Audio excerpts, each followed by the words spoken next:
ہندوستان کا ایک بہت پرانا گاؤں تھا جہاں سب لوگ آپس میں مل جل کر رہتے تھے، ایک دوسرے کے غم اور خوشی میں ساتھی بنتے اور ہر ضرورت مند کی مدد کرتے تھے۔ اسی گاؤں میں بکریوں کا ایک گلہ بھی رہتا تھا۔ تمام بکریاں بہت عقل مند اور بہادر تھیں، حالانکہ اکثر بکریاں بہت ڈرپوک ہوتی ہیں۔ اگر کوئی جانور ان پر حملہ کرتا تو یہ اپنے نوکیلے بڑے سینگوں سے اس کو لہو لہان کر دیتی تھیں، اس لیے کوئی خطرناک جانور ان پر حملہ نہیں کرتا تھا۔ ان بکریوں میں ایک بہت بوڑھی بکری بھی تھی۔ وہ بیچاری اتنی بوڑھی ہو چکی تھی کہ اس کے تمام دانت گر چکے تھے اور نظر بھی کم آتا تھا۔ باقی تمام بکریاں اس کا بہت خیال رکھتی تھیں۔ یہ بوڑھی بکری بھی تمام بکریوں کو اپنے تجربے کی باتیں سنایا کرتی تھی، اس لیے تمام بکریاں اور ان کے بچے اس بوڑھی بکری کی دل سے عزت کرتے تھے۔ ایک دن کیا ہوا کہ بوڑھی بکری اپنے گھر میں اکیلی رہ کر اکتا گئی تو ادھر ادھر گھومنے چلی گئی۔ ہری بھری گھاس دیکھ کر اس کا جی للچایا اور وہ خوب مزے سے گھاس کھانے لگ گئی۔ گھاس کھاتے کھاتے اس نے سوچا کہ وہ گھر سے نکل تو آئی ہے، اس لیے دوسرے گاؤں میں اپنی چھوٹی بہن کو بھی ملائے۔ زندگی کا کیا بھروسہ کب ختم ہو جائے۔ اب بوڑھی بکری دوسرے گاؤں کے راستے پر چل پڑی۔ اب اس میں وہ ہمت بھی نہیں تھی۔ پہلے تو وہ کئی میل چل لیتی تھی، لیکن اب تو یہ حال ہو گیا تھا کہ وہ چند قدم چلتی تو سانس پھول جاتی اور وہ وہیں بیٹھ جاتی۔ سانس ٹھیک ہونے پر دوبارہ چل پڑتی۔ دوسرے گاؤں کا سفر تھا کہ ختم ہونے کا نام نہیں لے رہا تھا، مگر پھر بھی اپنی بہن کو ملنے کی خوشی میں چلتی جا رہی تھی۔ اب آہستہ آہستہ سورج ڈوب رہا تھا، بکری پھر بھی چلتی جا رہی تھی۔ آخر سورج مکمل ڈوب گیا اور ہر طرف اندھیرا چھا گیا۔ اس کا دل پہلے ہی کمزور تھا۔ جب اندھیرا زیادہ پھیل گیا تو اس نے سوچا کہ وہ مزید آگے نہیں چل سکتی، کیونکہ اندھیرے میں اس کو نظر آنا بالکل ختم ہو چکا تھا۔ جب تک اس کو نظر آتا رہا وہ چلتی رہی، مگر اب تو اس کی آنکھوں کے سامنے گھپ اندھیرا آیا ہوا تھا۔ بوڑھی بکری نے سوچا کہ وہ آگے بڑھنے کی بجائے یہیں کہیں رات گزار لیتی ہے۔ صبح اٹھ کر جلدی دوسرے گاؤں کی طرف چل پڑے گی۔ اس کو اپنے گلے کی بکریوں کی بھی فکر تھی، جن کو وہ کچھ بتا کر نہیں آئی تھی۔ بوڑھی بکری نے ادھر ادھر دیکھا تو اسے قریب ہی ایک غار نظر آیا۔ بچوں جانتے ہیں نا، پہاڑ میں جو جگہ بنی ہوتی ہے اس کو غار کہتے ہیں۔ بکری نے غار میں رات گزارنے کا سوچا اور اس کی طرف چل پڑی۔ پہاڑی کے نیچے اس غار میں ایک بہت خطرناک شیر رہتا تھا جو بہت ہونہوار اور غصے والا تھا۔ جب بوڑھی بکری کسی خوف کے بغیر غار میں داخل ہوئی تو شیر سو رہا تھا۔ بوڑھی بکری نے جب شیر کو دیکھا تو اس کے ہوش اڑ گئے۔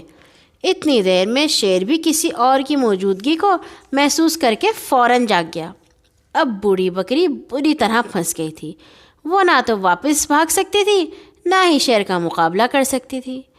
شیر بھی بکری کو دیکھ کر اٹھ کر بیٹھ گیا اور اسے گھونڈنے لگا۔ بکری کو کچھ اور نہ سوجھا تو اس نے بھی اپنی گردن اکڑائی اور شیر کی آنکھوں میں آنکھیں ڈال کر اسے گھونڈنے لگی۔ شیر نے جب یہ دیکھا تو اس سے یہ سب خواب لگا۔ اس نے سوچا یہ سب نیند کی وجہ سے ہے، مگر جب اس نے اپنی آنکھیں مل کر دیکھا تو پتہ چلا کہ یہ حقیقت ہے۔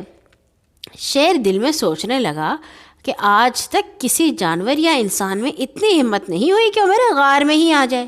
سب مجھے دیکھ کر ڈر جاتے ہیں، مگر یہ کیسی بکری ہے جو گردن اکڑا کر میرے غار میں گھس آئی ہے۔ شیر کچھ دیر بکری کو دیکھتا رہا، پھر اس نے کہا، میرے غار میں آنے کی ہمت کرنے والی تم کون ہو اور یہاں کیوں آئی ہو؟ بکری نے اپنے لمبے سینگوں کو گھمایا اور اکڑ کر بولی، میں بکریوں کی ملکہ ہوں۔ میں نے قسم کھائی ہے کہ 50 ہاتھی، 200 چیتے، 100 ریچھ اور 20 شیر زندہ چباؤں گی۔ اب تک میں نے 200 چیتے، 100 ریچھ اور 50 ہاتھی کھا لیے ہیں۔ اب شیروں کی باری ہے، میں انہیں ڈھونڈ رہی ہوں۔ شیر بوڑھی بکری کی بات سن کر خوفزدہ ہو گیا، اس کے تو پسینے چھوٹ گئے۔ اس نے سوچا ہو سکتا ہے یہ بکری جھوٹ نہ بول رہی ہو۔ شیر نے کہا، بکریوں کی ملکہ، میں آپ کو اپنے غار میں خوش آمدید کہتا ہوں۔ اس سے پہلے کہ آپ مجھے کچا چبائیں، میں دریا میں نہانا چاہتا ہوں۔ شیر کی بات سن کر بکری دل ہی دل میں خوب ہنسی کہ بے وقوف بنا لیا، اب یہ بیچارہ اپنی جان بچانے کی کوشش کر رہا ہے۔ بکری نے شیر کو دریا میں نہانے کی اجازت دے دی۔ اجازت ملتے ہی شیر نے دوڑ لگا دی، وہ بھاگے چلے جا رہا تھا۔ سب جانور اور پرندے اس کو خوفزدہ دیکھ کر حیران تھے۔ شیر بری طرح ہانپتا ہوا بھاگ رہا تھا کہ راستے میں گیدڑ ملا، جو کبھی شیر کا ہمسایہ تھا۔ اس نے کہا، بادشاہ سلامت، آپ کی آنکھوں سے خوف نظر آ رہا ہے، آپ اتنے خوفزدہ ہو کر کہاں بھاگے جا رہے ہیں؟ شیر نے ادھر ادھر دیکھتے ہوئے کہا، رات میرے غار میں ایک ایسا جانور آیا ہے جو شکل اور جسامت سے بکری لگتا ہے، لمبے لمبے سینگ ہیں، مگر ہاتھی، ریچھ، چیتا، حتیٰ کہ شیر تک کو کچا کھا جاتا ہے۔ وہ مجھے بھی کھانے لگا تھا مگر میں اس سے جھوٹ بول کر بھاگ آیا۔ گیدڑ نے شیر کی بات سنی تو خوب ہنسا اور بولا، میں سمجھ گیا ہوں وہ کون سا جانور ہے، آپ میرے ساتھ اپنے غار میں چلیں، آپ کے ساتھ میں بھی خوب مزے کی دعوت اڑاؤں گا۔ شیر کا دل زور زور سے دھڑک رہا تھا۔ اس نے گیدڑ کو غار میں جانے سے روکا، مگر جب گیدڑ نے اس کو تسلی دی کہ میرے ہوتے ہوئے آپ کو کچھ نہیں ہوگا تو شیر گیدڑ کے ساتھ چل پڑا۔ تمام راستے گیدڑ شیر کا حوصلہ بڑھاتا رہا۔ جب وہ دونوں غار میں پہنچے تو بکری نے ان کو دیکھ لیا اور گھبرا گئی۔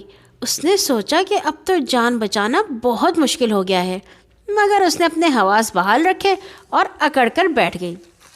جب شیر اور گیدڑ غار میں داخل ہوئے تو اس نے گیدڑ کو حقارت سے دیکھا اور بولی، گستاخ غلام، میں نے تم کو 20 شیر لانے کا حکم دیا تھا مگر تم صرف 1 شیر لائے ہو، میں تم کو کڑی سزا دوں گی، تم نے میرے حکم کی نافرمانی کی ہے۔ بکری کی بات سن کر شیر نے گیدڑ کی طرف غصے سے دیکھا اور سمجھ گیا کہ گیدڑ بھی اس خطرناک جانور کا ساتھی بن چکا ہے اور دھوکے سے اسے واپس غار میں لے آیا ہے۔ شیر نے غصے میں آ کر گیدڑ کو گردن سے پکڑا اور ایک ہی بار میں اس کے 2 ٹکڑے کر دیے۔ غار سے باہر ایسے بھاگا کہ پیچھے مڑ کر بھی نہ دیکھا۔ بکری اس کو دیکھ کر ہنس رہی تھی۔ شیر کے جانے کے بعد بکری نے شیر کا بستر کھولا اور خوب مزے سے غار میں سو گئی۔ دیکھا ننھے بچوں، بکری نے اپنی عقل مندی اور ہمت کی وجہ سے شیر کو بھی بھگا دیا اور خود ساری رات نرم بستر پر سو کر گزاری۔ اگر وہ سب نہ کرتی تو شیر اس کو کب کا کچا چبا چکا ہوتا۔